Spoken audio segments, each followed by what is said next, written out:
Hello and welcome to our Monday afternoon addiction and recovery, hope and resources show. I'm Heston Cherry, and my guest today is Mark Jorgensen, Executive Director of Desert Solace. It's a rehabilitation center up by the Ledges. And sorry, I'm kind of trying to do two things at once here. But anyway, I'm grateful. I'm grateful that he's willing to come on and support me and support the community as always serving. That's him and his wife are big contributors to the community. But we're going to talk about today the root causes of addiction.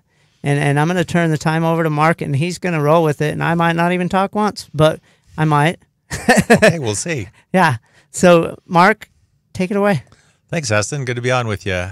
It's a lot of pressure you put on me to hand over the whole show to me and just start talking. Makes it easier for me. Yeah, feel free to interrupt and ask questions as you go along. Yeah. First of all, I just want a full disclosure and that I am not a clinician. I am just a guy that's been there, and I'm, what I talk about and what I understand about root causes of addiction come from my own experiences and from those experiences of the clients that I've observed that have come through Desert Solace in their treatment course. But I like that you said that. Sorry, because I'm not a doctor either. This is all Church of Heston. Yeah, there this you is go. What, from personal experience, and this is what I believe. Mm-hmm. But it could be argued, and like you said, but we know pretty much what we're talking about. Well, even the whole concept of addiction, especially when it relates, at Desert Solace, we specialize in sex and pornography addiction. And sometimes that topic comes up and people will scrunch their eyebrows and there's a large segment of the community, even within the mental health profession, that don't buy that concept of addiction. Yeah. And that's fine. I've given up that argument a long time ago.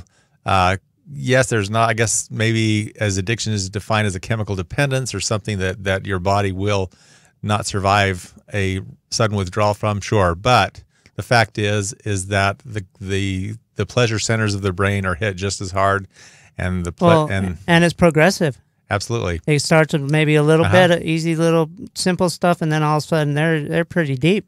Absolutely. So that's addiction. And it's similar in another way too, that all addiction of any type, be it substance or sex or pornography or gambling, those kind of addictions they call, the mental health world calls those process addictions because they're activities that you're addicted to versus an actual substance. But the fact is those activities stimulate produce hormones, produce chemicals that go to the brain and stimulate that pleasure center that give the exact same effect. So anyway, and getting to our topic about the root causes of addiction is always caused by trauma. Yeah. And I say that to people that, maybe our clients or something, or people that have had great upbringing. They've never really had any major trauma in their life. And we think of trauma, we think of something severe like abuse or molestation or something horrible. Yeah. And or death or divorce is very traumatic for young kids when parents separate. Yes, it is. Those kind of events. But the fact is we call them big T and little T traumas at Desert Solace.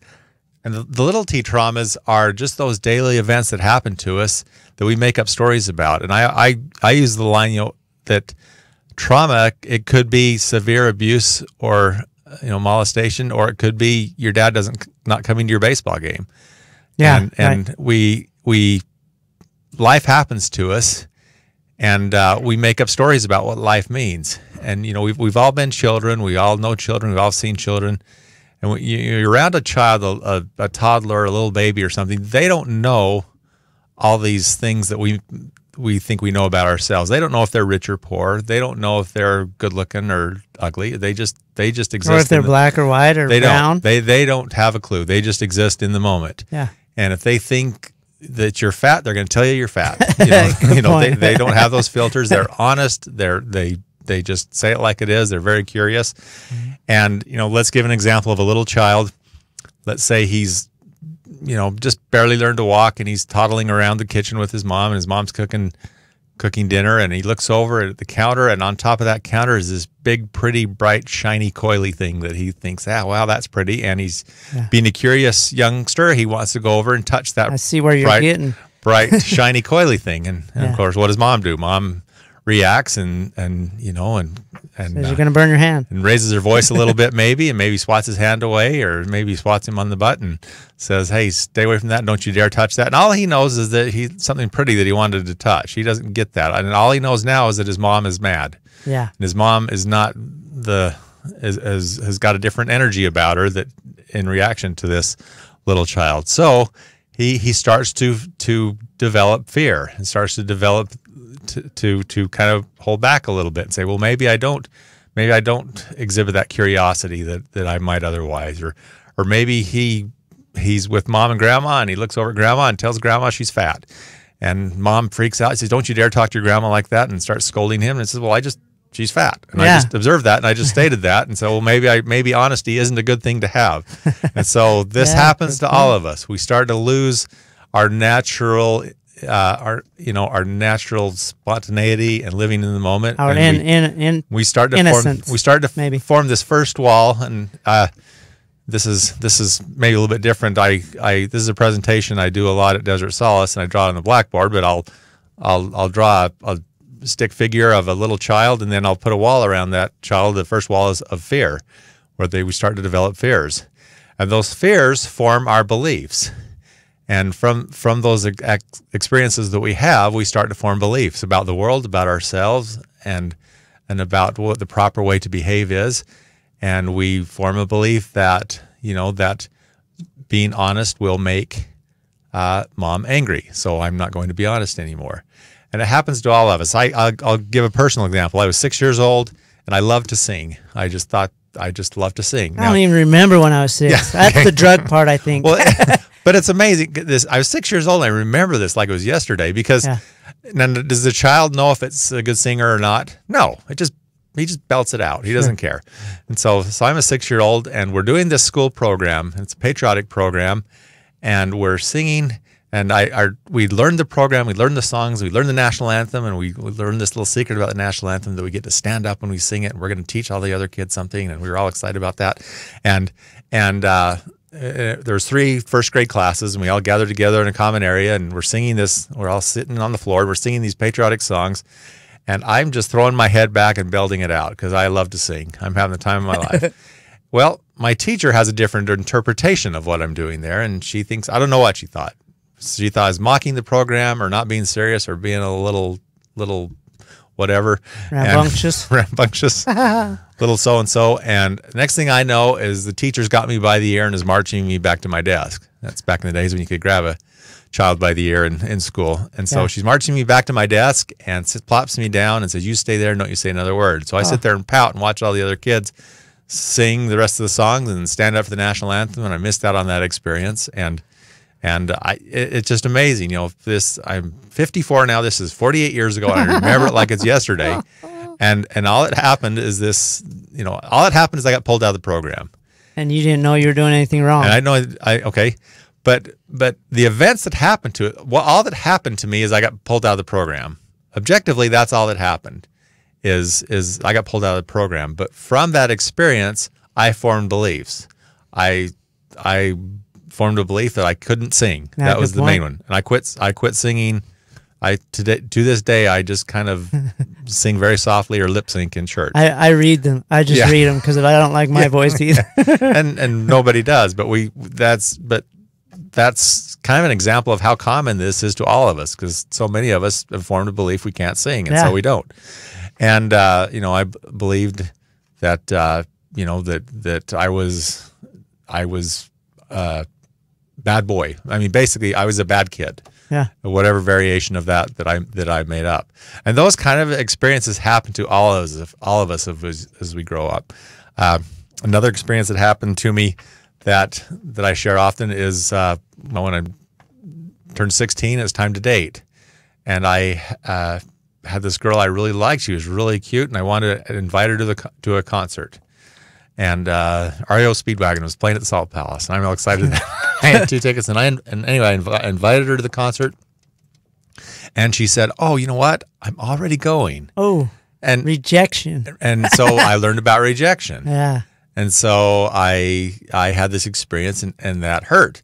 And all that happened is I asked her to the concert, and she was already going. The event is neutral. It doesn't, but I make up a story again about it. Well, not only does she not want to go out, no one else is going to want I'm to. ugly, and I'm never going to ask another person again. Yeah, I'm not going to do that again. That wasn't any fun. Yeah.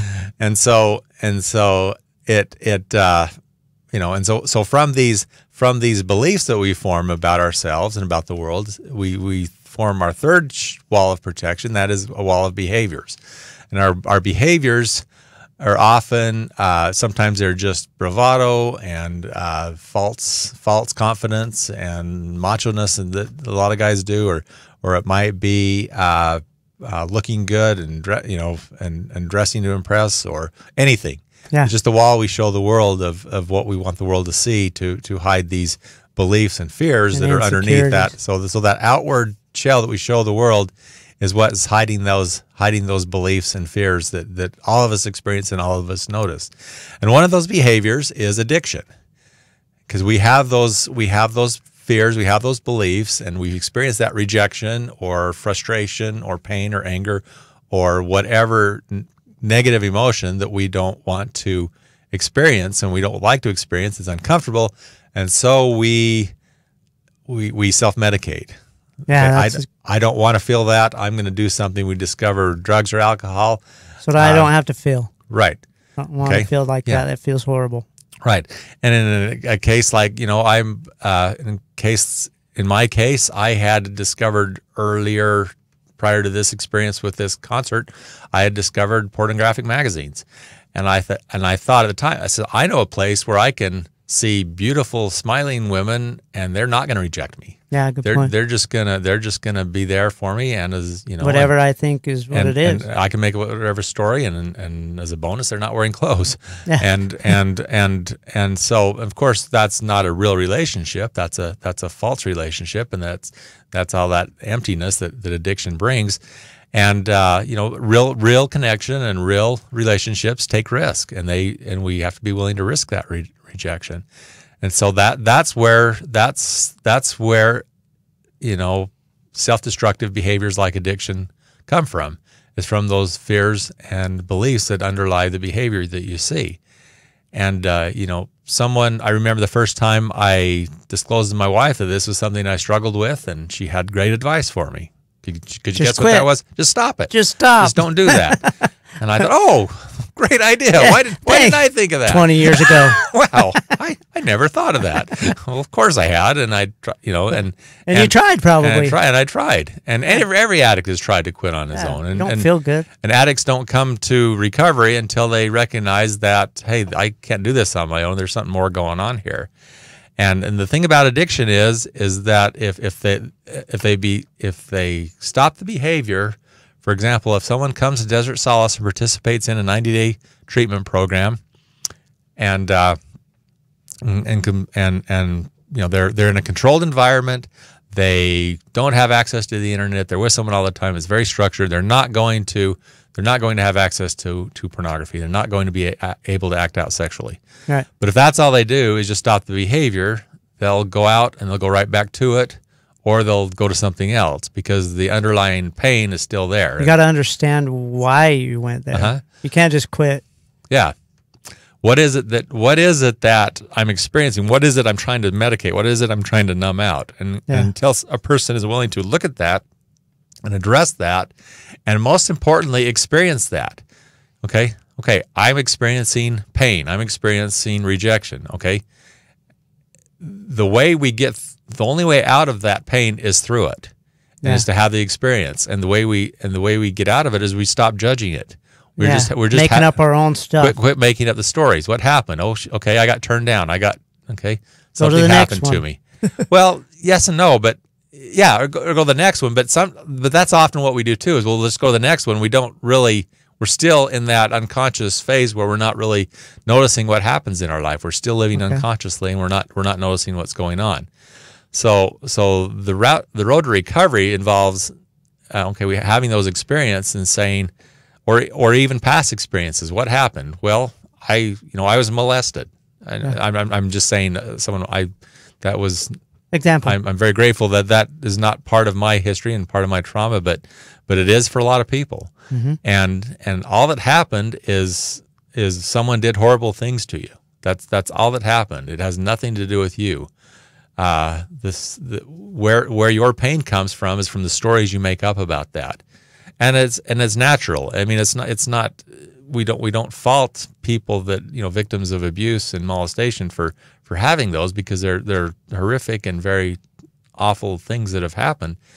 But ultimately, they don't define who that person is. You and I both know people that have risen from horrific childhoods and horrific circumstances. Yeah, she's perfect example. The awful things that happened to her, and she's come to a place.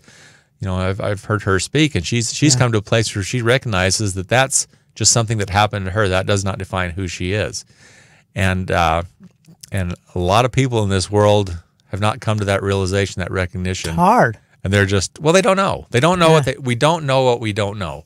Good and point. So the first step in recovery is recognizing, hey, yeah, I made up a story about that.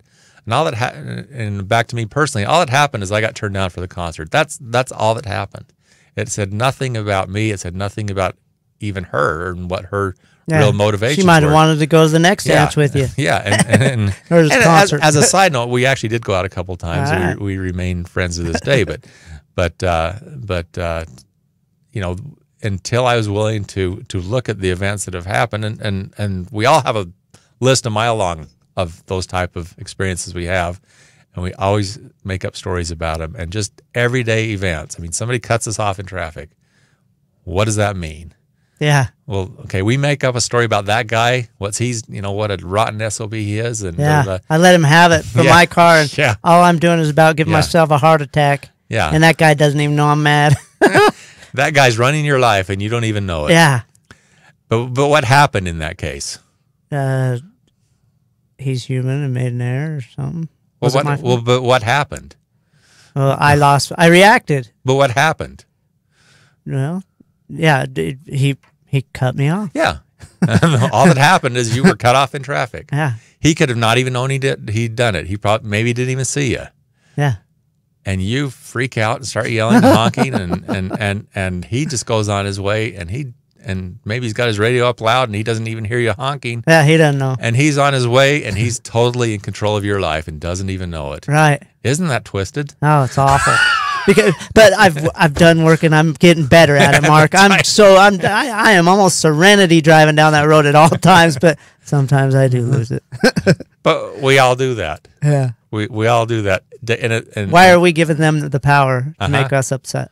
I like that. And we all use the language. We all use this language. I'm angry, or he made me mad. Yeah. Well, no, he didn't make you mad. You chose to be mad. Right. Took offense. Huh? You chose it. You chose anger. Yeah. Okay. You chose. Okay. And I want to be very clear and very careful when I say this, because yes, horrific things happen to people, worse than being cut off in traffic. And that does not excuse what people do to them, and people that do awful things should be held accountable for what they do. But by taking back our power and saying, hey, you don't have the power to control my emotion and my reaction to this. And even if what you did to me was awful, I choose to, and maybe, in the moment when we experience that pain, we experience that hurt, it hurts. And to pretend otherwise is keeps us stuck in it. Yeah. But at some point we can say, yeah, this is what happened. This is what I'm experiencing. And I'm just noticing that, I'm experiencing pain right now, whatever it would be. And be it a bigger event or a small event, this is what I'm experiencing. I'm noticing, okay, all right, what's happening, what's going on, and can I make a different choice?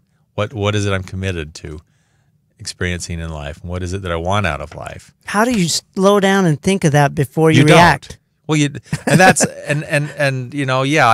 I've been in recovery 8 years, and you've been in several years, and almost 6. And okay, so let's just say 5 in 9 months. But okay, but it's not that we quit having those reactions; is that we notice sooner.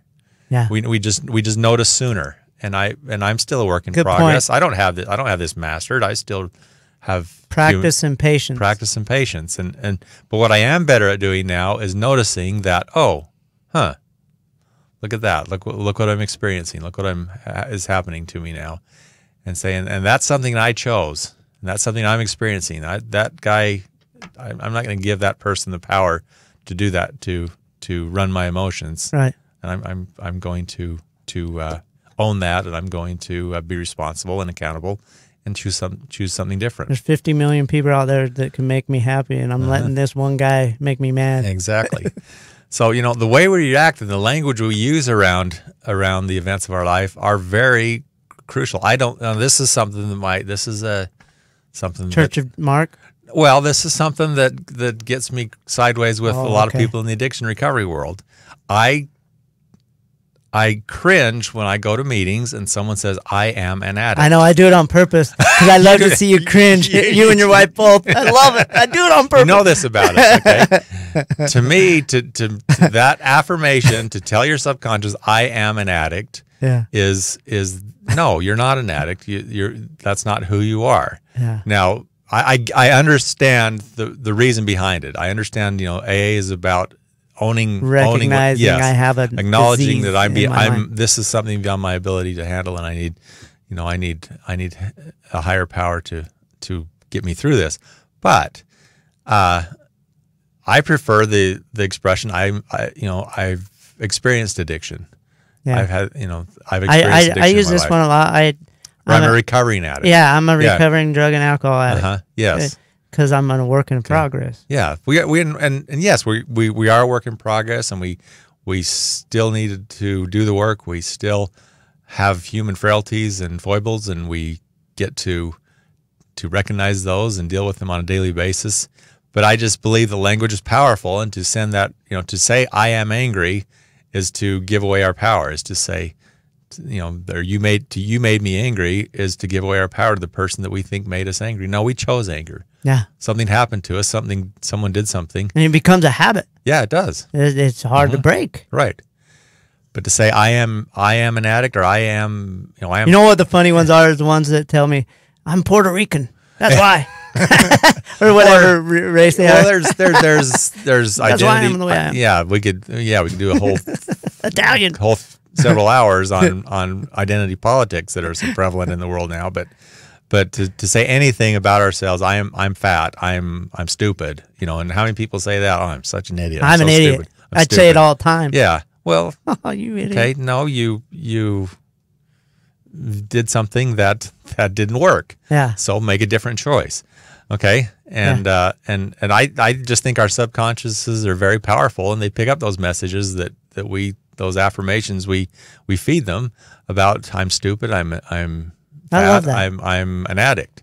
I'm gonna tell myself I'm pretty. Well, you are. You're beautiful. I'm looking right here across. You got a bald head. You got a beautiful bald head. That's right. In the mirror, I'm gonna talk to myself.